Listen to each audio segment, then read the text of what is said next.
Do Ser e Uno, do Giovanni Pico della Mirandola. Marca um momento decisivo no pensamento renascentista sobre Deus. Pessoal, brother, fazer silêncio, virar para frente, prestar atenção aqui. Então, como já falamos, no segundo ano a gente vai trabalhar a filosofia moderna. Vamos conhecer o pensador de alguns filósofos desse período histórico. Lembrando que a filosofia moderna ela vai do século XV ao século XVIII e tem como característica uma crítica à Idade Média, quando boa parte da filosofia ocidental preocupava-se com questões relacionadas a Deus. Nós vamos falar hoje sobre Nicolau de Cusa, que é um filósofo que marca essa transição. A transição justamente desse período medieval, onde a grande preocupação da filosofia, dos filósofos na Europa era Deus, inclusive eram grande parte deles filósofos e teólogos. O Nicolau de Cusa, como ele estava nessa transição, ele vai ser muito influenciado ainda por essa questão, pela filosofia da religião, a reflexão sobre o Deus. Mas ele vai ter uma visão sobre Deus um pouco diferente da visão dos medievais. Inclusive, ele vai dizer que Deus é o não outro. O que ele quer dizer com isso? Que Deus não é passível de compreensão para a mente humana. Tudo que os filósofos medievais tentaram, especialmente Santo Agostinho e São Tomás de Aquino, que são os dois maiores expoentes da filosofia cristã ocidental, foi tentar explicar a Deus através da razão. Eles foram perseguidos, né? Oi? Eles foram perseguidos, né? Eles? Santo Agostinho e Tomás de Aquino? Não, os cristãos lá dos primórdios foram perseguidos.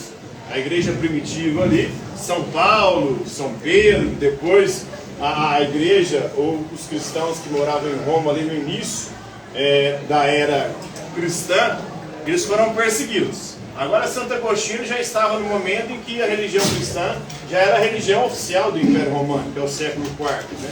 Transição do século IV para o século V. Tomás de Aquino já estava no momento em que a religião cristã, o catolicismo, já dominava toda a Europa. Então nenhum dos dois foram perseguidos. Quem foi os primeiros ali. Parte ali dos filósofos da patrística foram, dos filósofos e teólogos foram perseguidos. São Justino Mártir, por exemplo, é um filósofo e teólogo cristão. Então ele foi perseguido e morto. Mas Santo Agostinho e Tomás de Aquino não. Então, Nicolau de Cusa vai dizer que Deus é esse não outro, ou seja, Deus não é passivo de compreensão. Então ele já vai contra aí a perspectiva medieval nesse aspecto. Porque se há um Deus, esse Deus é impossível de ser compreendido pela mente humana, porque o nosso intelecto ele é limitado, ele é incapaz de compreender toda a complexidade e grandiosidade de Deus. Então, uma reflexão aí no campo da filosofia da religião, ele vai ser influenciado pelo platonismo cristão. Lembrando que o platonismo vai influenciar o cristianismo, a teologia cristã nos seus primórdios, em especial Santo Agostinho.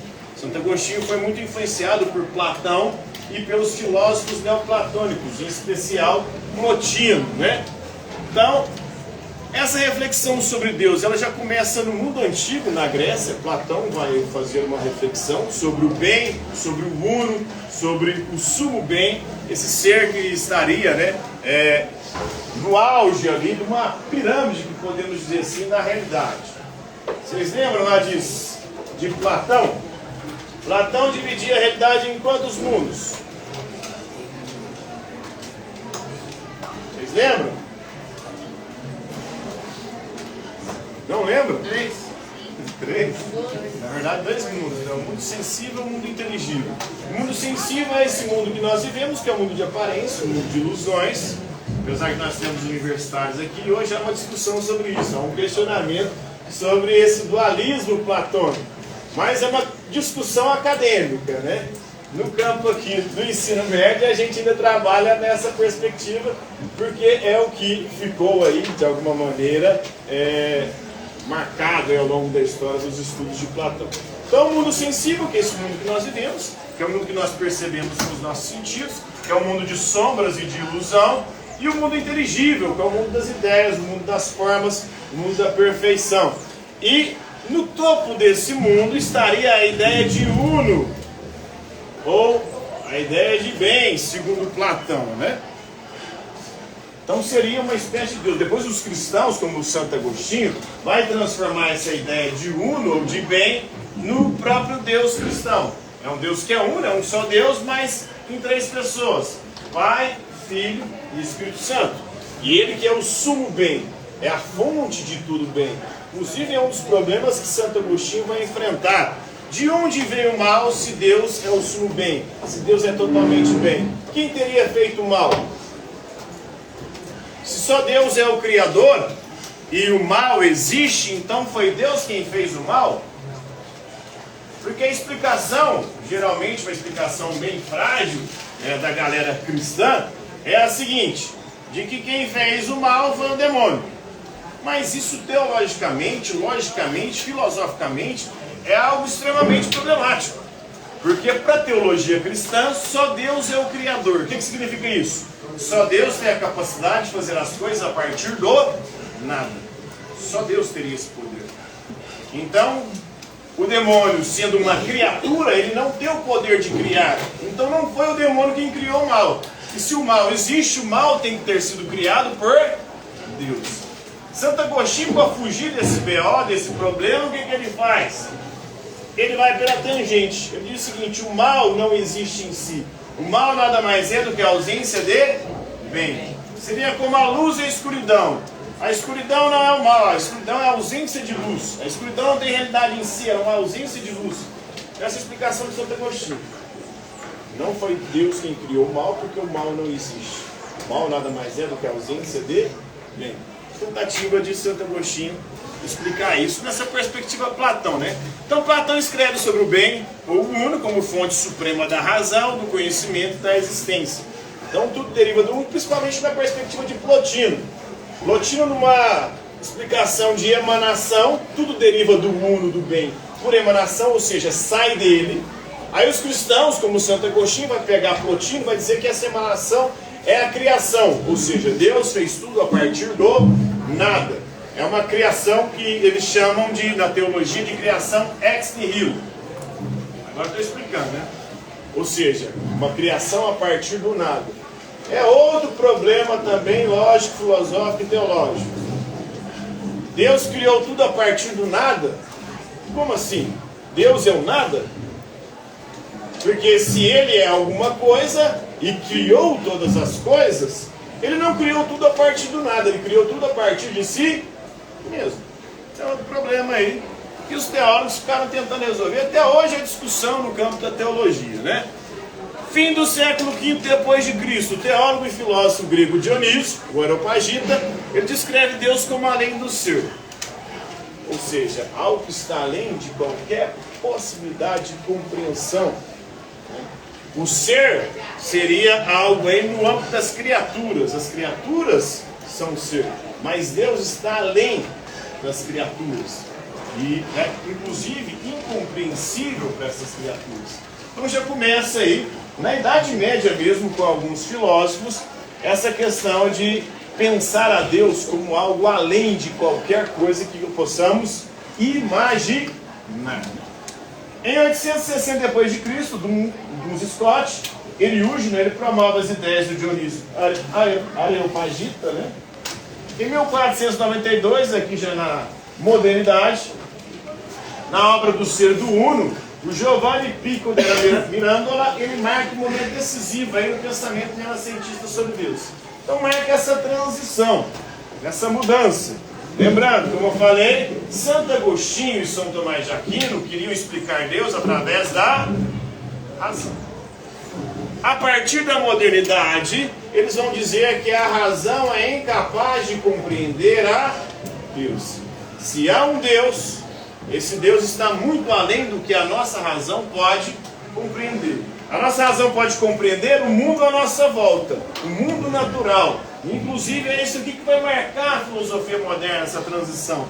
A preocupação vai ser deixar de ser explicar a Deus e vai ser passar a explicar o mundo da natureza, o ser humano e o mundo. Então há uma revalorização. Na Grécia Antiga já existia essa valorização do ser humano e da natureza, que foi desvalorizada na Idade Média para se pensar as questões relativas a Deus e ao mundo além desse mundo aqui, que é o céu, o reino espiritual, de anjos, né, e do próprio Deus. Então, há essa mudança aí. E a mudança vai se dar justamente por isso. Vamos dizer o seguinte, a nossa razão, ela pode conhecer o mundo natural, a natureza. Pode conhecer e compreender o ser humano, mas não pode conhecer e compreender a Deus. Porque a nossa razão, ela é limitada. Então, em 1991, agora já mais recente, com um filósofo contemporâneo, o filósofo francês Jean-Luc Marion, ele explora aí o tema de Deus como não ser. Então, durante boa parte da história, Deus era o supremo ser. Para Santo Agostinho e Tomás de Aquino, esse supremo ser pode ser compreendido pela razão, não só pela fé. Os ídolos medievais vão dizer o seguinte, uma expressão em latim que é ratio antila fide, ou seja, a razão é uma serva da fé. A razão serve para quê? Para explicar a fé, para explicar a religião, para explicar a Deus.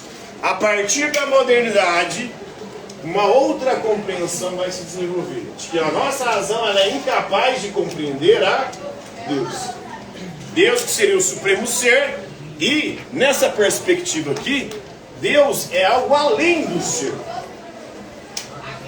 E para o filósofo francês ele vai mais além, vai dizer que Deus é o não ser. E eu não sei se a gente voltar lá em Parmênides, não sei se vocês lembram do ano passado em filosofia antiga, Parmênides diz isso o quê? O ser é e o não ser não é. O ser existe, o não ser não existe. O não ser é nada, e o nada não pode sequer ser pensado. Tente pensar em nada. Tentando pensar em nada, você já está pensando em alguma coisa. A própria palavra nada não pode designar aquilo que ela quer dizer, porque a palavra nada já é alguma coisa. E aqui o Jean-Luc Marion está falando que Deus é o não ser, ou seja, não pode nem pensar nem falar, e sequer, no caso aí, existiria. E aqui nós temos uma frase do Nicolau de Cusa que é o seguinte: o que conheço não é Deus. Então se você conhece é porque aquilo não é Deus. A nossa mente só tem capacidade de conhecer esse mundo, essa realidade aqui. Uma realidade que está além dessa aqui, não é passível de compreensão para a nossa inteligência. Então se você conhece é porque não é Deus. Porque Deus está muito além de qualquer coisa que você possa conhecer.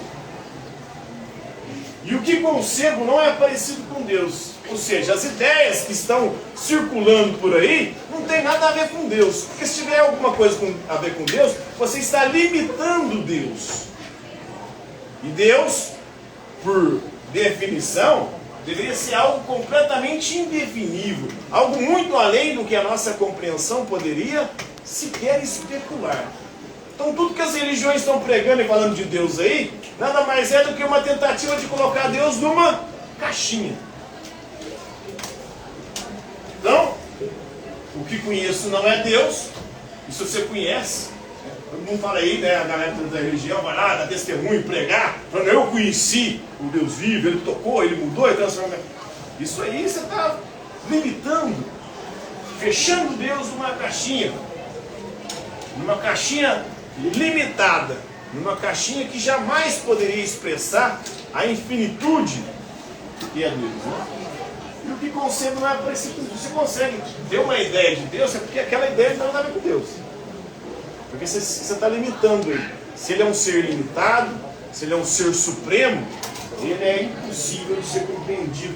Ele está além de qualquer apreensão. O que é apreensão? De pegar. É isso que as religiões tentam fazer com Deus. Tentam apreender Deus. Quando na verdade Deus é algo inapreensível na perspectiva desses pensadores modernos, né? Em especial o Nicolau de Cusa, que vai marcar essa transição, uma mudança. Para Agostinho e Tomás de Aquino era possível apreender a Deus, inclusive para Tomás de Aquino até provar que Deus existia através de algumas características ou algumas explicações naturais. O Tomás de Aquino vai elaborar, não sei se vocês lembram, as 5 provas da existência de Deus. Não é possível conceber a Deus, preciso inclusive provar que Deus existe pela razão, acreditava Tomás de Aquino. Os modernos vão dizer que não. A partir de Nicolau de Cusa, eles vão dizer que Deus é algo que está totalmente além da nossa compreensão. Compreenderam aí, pessoal? Alguma dúvida? Está tranquilo? Está favorável? Então, por hoje é isso aí. Agora já vai dar um recreio, né?